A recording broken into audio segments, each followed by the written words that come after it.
Alors Sacha, tu peux te présenter? Ouais, et du coup je m'appelle Sacha, j'ai 26 ans à la fin de l'année. Je sais pas si tu te rappelles, mais tu étais la première petite fille, la toute première petite fille prise en charge dans le cadre des stratégies cognitivo-comportementales. Bon, c'est un gros mot, mais c'était de trouver tes astuces pour que tu apprennes mieux et vite. Donc tu étais la première petite fille, c'était en 2008, tu devais être fin CM2, début 6e. Et tu as participé à de nombreuses expériences. C'est toi qui as essuyé notamment la construction des tables. Ouais, et du coup, je profite en fait de ta présence pour te montrer une petite vidéo. Ouais. Et de ton témoignage. Allez-y.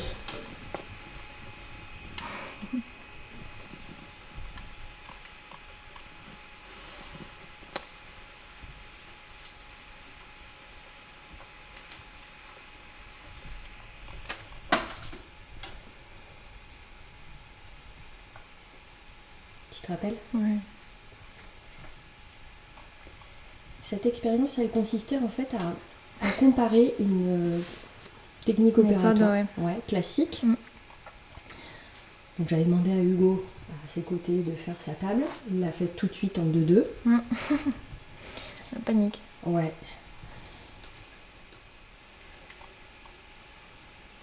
Bref, on va écourter la souffrance. Donc c'est une des vidéos que je montrais en formation. Et on te voit...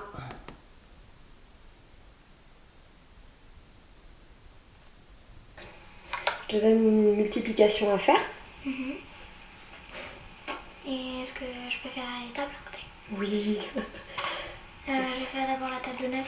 D'accord. Et après celle de 8 parce que la 2 je la connais. Ok. Alors qu'est-ce que tu écris en fait? Une table de 9. D'accord.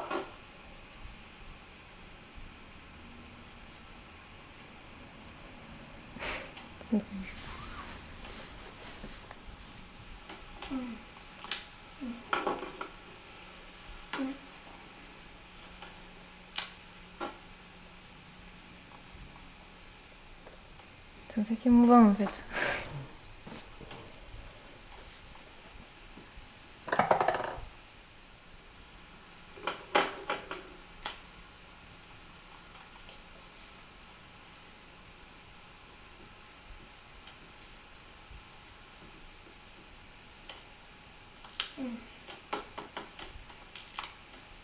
Fastoche. Ouais.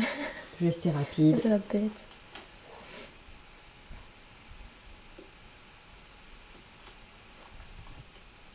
Je te les offrirai, ces vidéos. Très bien. Waouh. C'était tout juste. Ah wow. Incroyable. Ouais, pourquoi c'est émouvant? Ouais, parce que ça se voit que j'en ai bavé un peu quoi. Je suis toujours pas capable de le faire. Mais bon. Je m'attendais pas trop à c'est chiant. Et au final, genre toutes ces méthodes, genre mais ça m'a tellement simplifié la vie. Enfin, ça se voit que je suis trop à l'aise. Enfin, la première vidéo, je me rappelle du sentiment que j'avais. J'étais là, oh, putain, il va vite alors que il est plus jeune que moi, il a la classe avant moi et tout. Moi, j'y arrive pas. Vraiment, je voyais tous ces chiffres et je me disais mais par où je commence? Je savais pas comment faire. Enfin, je sentais. Enfin là, j'ai ressenti ce sentiment. C'est ça qui m'émeut, tu vois, parce que je me dis mais putain, mais c'est très dur. Enfin, c'est hyper dur. Puis d'être comparée, d'être avec les autres et tout. Enfin, c'était surtout ça en fait qui m'avait mis dans cette situation-là. Et la fois d'après, d'avoir ces méthodes-là et de me voir autant à l'aise et assez. Enfin, je prends pas du plaisir, mais ça se voit que ça va quoi. Ouais. Ben, ça me. Putain, c'est trop bien quoi. Et c'est que grâce à. Enfin, c'est grâce à toi quoi. Ben, je me dis. Alors, j'ai une autre vidéo où on te voit en évaluation. Je te filme. Pareil. Tu fais tout en 2-2, tout réussi. Et je te dis, alors Sacha, et tu dis, bah c'était trop classe. Pourquoi? Bah, ça allait trop vite. Toutes ces stratégies, tout ça quoi. Alors, qu'est-ce que tu peux me dire? Ça allait vite. Je suis contente qu'aujourd'hui, les enfants qui étaient comme moi et qui au final maintenant ils ont des méthodes quoi. Ils sont pas passés par la période où moi j'ai galéré. Enfin forcément si, ils ont galéré. Mais ça va plus vite dans l'apprentissage, de ces méthodes-là en tout cas. En tout cas pour moi, cette méthode-là, ça a été incroyable. Vraiment, c'était le jour et la nuit quoi. Ça me remet dedans et c'est vrai que c'est pas facile. Puis aujourd'hui, j'ai d'autres problèmes en fait. Enfin, et du coup, ça me remet totalement dedans quoi. C'est trop bien. Je suis trop contente d'être là et de pouvoir parler de mes nouvelles expériences parce que du coup, elles ont évolué avec moi quoi. Ben, aujourd'hui, voilà, je suis diplômée. J'ai mon brevet. Mon premier bac pro, c'était production horticole, avec une option fleuristerie. Et moi, je me voyais bien faire garde forestier, quand même. Enfin, Du coup, je m'étais dit, bon, je vais faire un truc dans les plantes. Au final, bon, ben, du coup, j'ai eu ce bac, quand même. Et après ce bac-là, j'ai totalement changé de... Enfin, j'avais plus du tout envie de faire ça. Et puis, au final, je me suis posé des questions. Je me suis dit, mais qu'est-ce que j'aime vraiment faire et tout. Enfin, je me voyais pas faire d'études supérieures type BTS après ce bac-là, parce que j'avais pas des résultats non plus très, très élevés. Mais je me voyais pas non plus arrêter, donc je réfléchissais. Et puis j'ai une amie qui faisait un autre bac en parallèle du mien, qui était en relation avec les aménagements architecturaux, plutôt intérieurs, etc. Et du coup, je me suis renseignée et je suis allée faire ce bac-là. Je suis rentrée du coup en première, j'ai pas fait la seconde puisque j'avais déjà un bac, donc avec des compensations, etc. Du coup, j'ai fait un deuxième bac pro en 2 ans. Donc j'avais... tu t'es retrouvée en plus avec des élèves qui avaient... Plus jeunes que moi, ouais. Mais au final, c'était pas plus mal parce que tous les acquis que j'avais eus dans mon bac avant, j'étais un peu plus gonflée, un peu plus forte, je me sentais un peu plus à l'aise et du coup, c'était vraiment agréable pour moi ces 2 années-là. Et puis en plus de ça, j'ai découvert que c'était ma passion depuis toujours en fait. L'espace, ça m'intéresse depuis toujours, quoi, au final, sans que je me rende vraiment compte. Et ce bac-là, ça m'a vraiment ouvert les yeux. Puis justement, j'avais la maturité d'avoir déjà fait un bac, du coup, j'appréhendais les choses différemment. C'est-à-dire que quand j'ai fait mon deuxième bac, avec les validations des acquis, j'étais pas obligée d'aller aux cours type français, mathématiques, anglais, etc. Et j'ai quand même voulu y aller. Et en fait, de par toutes les méthodes et tout ce que j'avais fait avant, c'était tellement plus facile et tellement plus agréable. Au final, c'était pas des révisions parce que j'apprenais vraiment, mais j'apprenais... Enfin, parce que j'avais déjà vu dans mon ancien bac au final, là, toutes les leçons de maths et tout. Normalement, ça aurait été juste des révisions pour moi. Mais en fait, non, j'apprenais vraiment. Et j'apprenais bien, j'avais des bonnes méthodes de travail, etc. Puisque du coup, j'avais cette maturité-là et que je me disais, j'apportais plus d'importance en fait à ces matières-là, puisque j'avais un peu de recul. Et ça m'a fait du bien. Et à côté de ça, j'avais les matières plus artistiques qui venaient un peu compenser ce manque que j'avais dans mon ancien bac. Et c'était génial. C'était les 2 meilleures années de ma vie, presque. Enfin, à côté de ça, j'ai fait beaucoup de stages, comme du coup, l'avantage d'un bac professionnel en fait. J'ai fait beaucoup de stages, beaucoup d'expériences, j'ai vu beaucoup de choses. C'est ça qui m'a ouvert en fait les portes. Et du coup, grâce à un des stages que j'ai fait dans une agence d'architecture, c'est en fait mon maître de stage qui m'a dit mais tu vas faire quoi après ce bac? Moi j'ai dit je vais faire le BTS qui va avec. Il m'a dit non, fais pas le BTS. J'ai dit si, tout le monde me dit de faire le BTS. De toute façon quand on a un bac pro, la filière classique c'est de faire le BTS quoi. Et il m'a dit mais Sacha, pas du tout. Tu vas aller en école d'architecture. C'est 5 ans d'études. Et je lui ai dit non, jamais de la vie. Il m'a dit si, fais-le. Donc moi, rentrant de mon stage, je fais mon rapport de stage, tout se passe bien, j'ai eu une super note, tout le monde est bluffé de ce que j'ai fait en stage, même moi, c'était génial, j'ai beaucoup appris. Et puis vient, du coup, on est en terminale, il faut aller voir les conseillers d'orientation parce qu'on va s'inscrire à post-bac. Et donc je vais voir la conseillère d'orientation et je lui dis, mais moi je vais postuler pour les écoles d'architecture en France. Et elle me regarde, elle me dit, non, pas du tout, BTS, c'est très bien. Je lui dis, non, je vais faire les écoles d'architecture et je vais les tenter. Et elle m'a dit, mais je préfère faut pas que tu sois déçue, hein, je préfère te prévenir, ça va pas le faire. T'as fait un bac professionnel, pour une école d'architecture, il faut 15 de moyenne et sortir de S. J'ai dit, ok. Mais du coup, qu'est-ce que j'ai fait? Je me suis inscrite à toutes les écoles d'architecture de France, mais toutes, hein. Paris, Marseille, Montpellier, Bordeaux, Nantes, Rennes, je les ai toutes faites quasiment. Du coup, comment ça se passe après post-bac? C'est l'aide de motivation. Le bulletin. Du coup, moi, j'ai tout donné. J'avais 15 de moyenne. J'ai eu mon deuxième bac, j'ai eu une mention bien. Donc, j'avais des très bons résultats, j'avais des très bonnes appréciations. Mes retours de stage étaient excellents. Enfin, vraiment, j'étais dans mon milieu, quoi. Donc, première phase de sélection, c'était l'aide de motivation et donc les bulletins. Donc, première phase acceptée. Je reçois des mails de toutes les écoles. Première phase, c'est bon, check. Deuxième phase, du coup, c'est les entretiens. Donc, en fait, il faut aller aux écoles. Et devant un jury, ils posent des questions, on discute, on échange, et en fait, et en fonction de ça, c'est l'étape d'après, et t'es pris à l'école, quoi.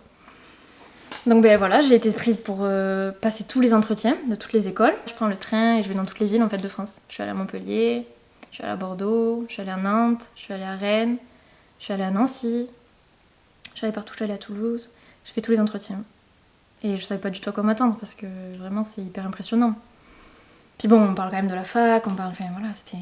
Donc mon premier entretien, bon il s'est pas très bien passé mais c'était un peu... C'était le premier et puis ils ont essayé de me déstabiliser un peu, je l'ai senti.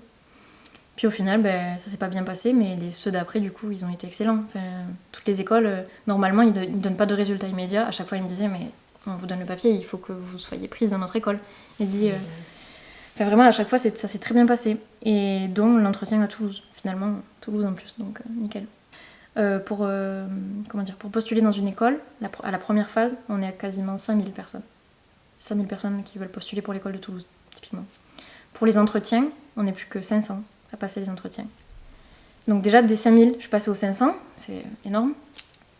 Et des 500, après les entretiens, on est 100 par promotion, chaque école. Donc en fait, je suis passée des 5000 aux 100. Et j'ai fait partie de ces 100 élèves, quoi. Donc c'est incroyable. Et quand j'y pense, c'est fou. Et du coup, je passe cet entretien à Toulouse, c'est mon meilleur entretien d'ailleurs. Les deux enseignants, ils me posent des questions, ils essayent de piquer un peu, déstabiliser, tout ça. Ils me demandent de raconter mon parcours, donc je leur explique que j'ai fait 2 bacs professionnels, que voilà, j'explique. Mais dans les grandes lignes, je vais pas trop dans les détails. Et ils s'arrêtent, ils rigolent. Alors au début, je me sens un peu déstabilisée. Je me dis, bon, peut-être qu'ils avaient raison, en fait. Le conseil d'orientation avait peut-être raison, j'ai fait un bac professionnel, ça n'a pas l'air désimpressionné. Et en fait, ils disent, bon, on arrête tout, prends la feuille avec tous les élèves qui vont faire les étudiants qui vont faire les entretiens, et ils rayent toute la page. Et je regarde, je dis, mais qu'est-ce qu'il fait ? Et ils entourent mon prénom, très très fort, au crayon rouge, mais très foncé. Et je comprenais pas, j'étais là, mais qu'est-ce qui se passe ? Qu'est-ce que j'ai fait ? Il m'a dit, mais vous avez rien fait, mais vous avez tout fait. Et j'ai dit, c'est-à-dire ? Il me fait, mais nous, c'est des profils comme vous qu'on veut. Toi, ça se voit, t'es passionné, t'as envie d'apprendre, même si on va pas te mentir, tu vas sûrement un peu galérer. En maths, t'auras peut-être pas le niveau, peut-être qu'il va falloir que tu te donnes un peu plus que les autres. Quand il m'a dit ça, j'ai dit, j'ai l'habitude de donner plus que les autres. Donc ça, j'ai pas peur. Et en fait, c'est ça qui leur a plu. Et le fait que j'ai fait un bac professionnel avec des stages et que, en fait, je leur ai parlé de mon expérience en stage, donc je leur ai parlé comme si je parlais à un architecte. Du coup, ça leur a plu.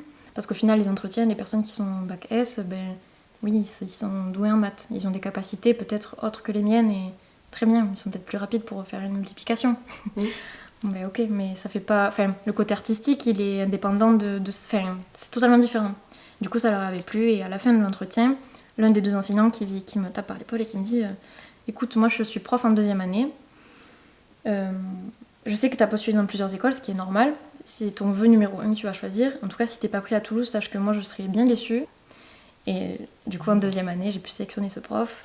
J'ai été avec lui en cours. Il a reparlé d'ailleurs de mon parcours. Il a dit devant tout le monde « Ah, Sacha, je m'en souviens, à l'entretien... » Enfin, je l'avais marqué, quoi. Et d'ailleurs, c'est lui qui m'a fait passer mon diplôme aussi. Parce qu'il est aussi prof en Master 2. Donc, au final, j'ai fait la boucle est bouclée. Ben, là, je suis diplômée à l'école d'architecture de Toulouse. Donc, je suis architecte. La récompense. Pourquoi presque ? Presque architecte parce que quand même, j'ai pas passé mon examen de langue. Le TOEIC. TOEIC, et moi j'avais choisi espagnol parce que j'ai toujours fait espagnol parce que c'est plus simple en fait. Enfin, bon, aujourd'hui je regrette un peu, mais on m'a toujours dit que c'était plus simple l'espagnol pour moi, par rapport à la dyslexie, etc., que c'était un peu plus facile parce que ça se rapproche le plus du français. Bon. Donc je suis espagnole, tout se passe très bien, ma prof d'espagnol est adorable, je lui explique du coup je suis dyslexique, que c'est un peu compliqué pour moi quand même l'espagnol. La grammaire, etc. Déjà qu'en français, c'est toujours pas ça, enfin, pas à 100%. L'espagnol et les langues étrangères en général, c'est compliqué. Elle met plein de choses en place pour moi, elle me fait quasiment que des examens à l'oral. Enfin, j'ai passé beaucoup d'oraux avec elle. Elle me mettait des notes de participation, enfin, elle compensait en fait. Au final, l'examen, c'est un examen qui est national. Et elle m'a dit, au minimum, il faut que tu aies un tiers-temps, quoi. Et du coup, me voilà à monter un dossier, quoi. Donc je me présente, je vais voir... le médecin à l'école, à la fac. Donc ils me disent déjà il faut un bilan orthophonique. Donc j'ai dit d'accord, mais moi j'ai pas trop le temps et c'est compliqué. Donc j'appelle plusieurs orthophonistes, dont une sur Revel, qui me prend en 1 semaine. Parce que je lui ai expliqué que c'était un peu... Voilà, et que du coup elle m'a dit oui bien sûr, je vais faire mon possible. Arrivée là-bas, elle m'explique qu'en fait elle a pas de test pour des personnes qui sont à la fac. Donc je me retrouve à faire un test pour le maximum qu'elle avait. donc c'est-à-dire seconde, première.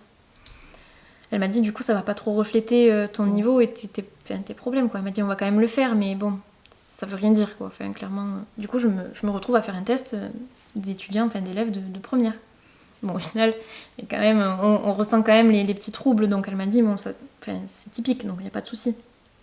Donc, bon, elle m'a dit, bon, ça va quand même passer, ça va le faire, et puis moi, à côté, je vais écrire un courrier pour quand même stipuler que, bon, il y a besoin d'aménagement. Je dis, ok, super, merci beaucoup. Je me représente du coup à la médecine de l'école, et je lui explique.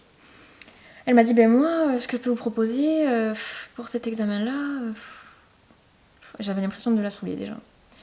Ce que je peux vous proposer, elle réfléchissait. J'étais là, ben dites-moi. Elle me dit, mais vous voulez quoi exactement? Et je la regarde, je dis, ben moi avoir mon diplôme, après tout, la finalité c'est ça. Elle me dit, oui, mais qu'est-ce que vous voulez qu'on mette en place pour vous? Et je lui dis, mais madame, c'est votre métier, non? Enfin, c'est peut-être pas à moi de vous dire ce que j'ai besoin quand même.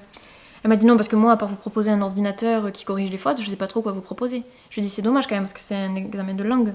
Donc un ordinateur qui corrige les fautes, c'est pas adapté. Elle m'a dit, bah du coup, nous on propose que des ordinateurs. J'ai dit d'accord. Et j'ai dit, bah alors au minimum un tiers-temps. Mais au vu des résultats que vous avez eus, je pense que ça va pas être possible de vous octroyer un tiers-temps. À l'examen de l'orthophoniste, mes résultats étaient pas mauvais, et le trouble était là quand même. Elle m'a dit, ça va être compliqué. J'ai dit d'accord, c'est compliqué. Bah pour moi aussi c'est compliqué, du coup comment on fait? Elle m'a dit, ben moi, je peux vous proposer quelque chose. Elle m'a dit, ben le mieux, c'est que vous partiez 6 mois en Espagne. Comme ça, vous allez apprendre la langue. Et là, je me mets à pleurer forcément. Et je rigole aussi, parce que je lui dis, mais madame, vous me dites là que je dois partir 6 mois dans un pays étranger pour apprendre la langue, pour pouvoir passer mon diplôme. J'ai dit, d'accord, bon, mais écoutez, merci. Et du coup, je suis partie. Je suis partie parce qu'elle m'a rien proposé. Demain, je vais pas venir à un examen de langue, alors que dans cet examen de langue, on me demande de savoir la grammaire, avec un ordinateur qui me corrige les fautes. Autant me donner l'examen. Enfin, c'est pareil au final. Donc bon, ben, du coup, je suis partie. Je suis allée à mon école, j'en ai parlé avec ma prof d'espagnol qui m'a dit c'est scandaleux, elle a retourné toute l'école. Elle a essayé de tout faire pour moi, elle m'a dit on va essayer tant pis, de faire qu'une seule épreuve sur les 3, et moi je vais demander si je peux pas faire une note de participation à l'école, enfin de ma part, enfin bref, elle a essayé plein de choses. Pas fonctionné. J'ai envoyé 1000 mails à mon directeur, pas plus de réponse que ça d'ailleurs. Au final, ben, je me présente pas à l'examen, parce que j'ai pas le niveau, je me sens pas prête. Pour avoir un refus, en plus, c'est un examen qui est payant, il y a un passage qui est pris en compte par l'école, mais si je le loupe, après il faut que je le paye. Donc je me dis non, j'y vais pas, je vais pas y arriver, ça sert à rien. Du coup, je me suis pas présentée, et aujourd'hui, sans cet examen de langue, je peux pas avoir mon diplôme. Donc aujourd'hui, je suis encore en train de me batailler, parce que du coup, faut que enfin, j'ai tout validé dans mon diplôme. Je suis jamais allée au rattrapage sur un seul de mes partiels. Jamais. Et qui en plus, quand j'arrive à la fac, les profs se présentent en me disant on fait des révisions de votre programme de bac S. Moi je lève la main, je fais monsieur, moi j'ai fait un bac professionnel, moi ça c'est pas des révisions, je suis en train de l'apprendre. D'accord, et bien du coup tu demanderas à tes copains qui te montrent un peu mieux les méthodes. C'est quand même incroyable. Parce que bon, les partiels c'est pas des contrôles, des dictées ou des trucs comme ça, c'est des rédactions, c'est. Voilà, alors que j'ai jamais appris à faire un bac professionnel, on n'apprend pas à faire des. Comment ça s'appelle, des dissertations. On fait pas de dissertation. Tous mes partiels c'était des dissertations. Tout. Donc bon, bref. Et là, aujourd'hui, je me vois bloquer mon diplôme parce que j'ai pas mon examen de langue. Donc, parce que je parle pas bien espagnol, je pourrais pas être une bonne architecte. C'est ridicule. C'est ridicule. Tout ça parce qu'on m'a refusé d'avoir un tiers-temps, d'aménager mon épreuve, de tout ça quoi. C'est bête. Et à côté de ça, il y a des gens qui redoublent, qui font plein de rattrapages dans des épreuves qui sont pour moi plus graves, entre guillemets, d'architecture pure, de construction, dans le bâtiment, etc., que moi j'ai tout validé. Eux, ils passent des fois 3 ans à valider cette épreuve, et parce qu'ils sont bons en anglais, ben, eux, ils seront bons architectes. Je trouve ça hyper injuste. Donc là, aujourd'hui, je suis diplômée en architecture, à 90%. Il me manque 10% parce que je parle pas espagnol. Parce qu'à côté de ça, j'ai écrit un mémoire. J'ai mémoire, j'ai fait des dissertations, tous les examens de maths, je les ai passés. J'ai tout fait, tous les exposés. Puis la matière principale, qui est le projet d'architecture, J'ai toujours validé et j'ai jamais eu moins de 13. J'ai souhaité t'interviewer, avoir ton témoignage, Sacha, parce que bientôt on va célébrer la journée nationale des 10. Et pour moi, tu es le symbole. Tu es le symbole de l'audace, de l'abnégation, de la volonté de la réussite. Et tu as très très bien résumé la situation. Un problème de langue viendrait entraver ton obtention de diplôme d'architecture. Quel message tu pourrais donner en fait à tous les enfants que j'accompagne, parce que je sais que tu regardes la page Facebook 10 sur 10. Mais déjà, il faut avoir beaucoup de courage. Il faut pas baisser les bras, c'est dur. Et puis, les petites victoires, il faut s'accrocher à ça en fait. Parce que il y aura forcément des petites défaites aussi, c'est normal. Mais c'est pas des défaites, c'est plus des... Je sais pas comment dire. C'est ça qui fait grandir parce que... Mais aujourd'hui, quand j'ai eu mon diplôme... Je vais me pleurer là.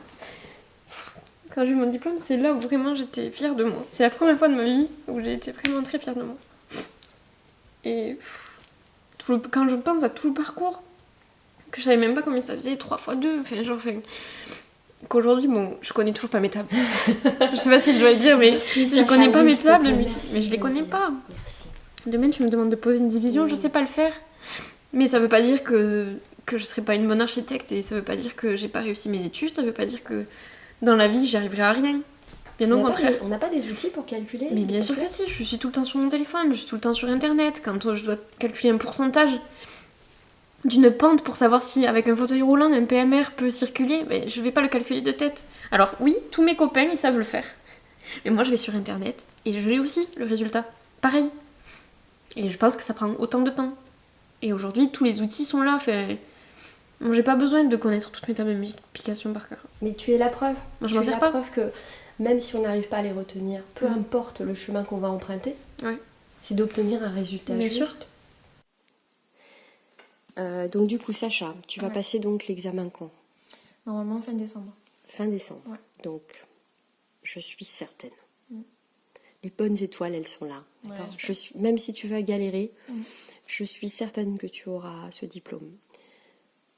Tu repasses devant la caméra au mois de janvier parce qu'on me demandera alors Sacha, alors. Avec plaisir. D'accord. Et j'en profite aussi pour soulever en fait une problématique que tu dénonces. C'est ok, en primaire on a des aménagements de scolarité. Ok, au collège on a des aménagements de scolarité. Passer le lycée, on se dit oh allez c'est bon, le handicap il est... On parle même plus de situation de handicap, on dit allez c'est bon, c'est compensé. Et à la fac, il n'y a plus rien. Donc un mot à la bouche c'est tiers-temps. Mais tiers-temps ça veut dire quoi? Me donner plus de temps pour stresser et encore plus me rendre compte que je vais pas y arriver? Parce qu'elle m'a dit c'est dans quel domaine où tu as le plus de difficultés, et je lui ai dit moi c'est la grammaire, du coup ça touche un peu tout finalement. Forcément dans la compréhension d'une phrase, ça peut changer beaucoup de choses. Alors une compréhension de phrase à l'écrit, ouais, c'est plus à l'écrit quand même. Voilà, et donc du coup, c'est bien ça le problème, c'est que quand on a un trouble spécifique du langage écrit, c'est-à-dire une dyslexie, on est aveugle sur les traces. Mais par contre, on n'est pas sourd. Il y a une multitude de solutions. Je me dis, c'est fou, on envoie des fusées sur Mars. On est incapable de trouver, de résoudre une équation humaine, dont l'évaluation à l'oral. Je pense que ça va le faire. Il n'y a pas de raison. J'ai réussi tout jusqu'à présent, alors je ne vais pas lâcher que pour ça. Pas de raison. Merci Sacha. Merci infiniment pour ton témoignage. Avec plaisir. Tu m'autorises à montrer cette vidéo sur ma page Facebook et sur ma page YouTube. Partout. Yes. On célébrera la journée des 10 avec ton témoignage. Et tu reviens au mois de janvier pour nous raconter ton parcours. Diplôme à 100%. Ça marche.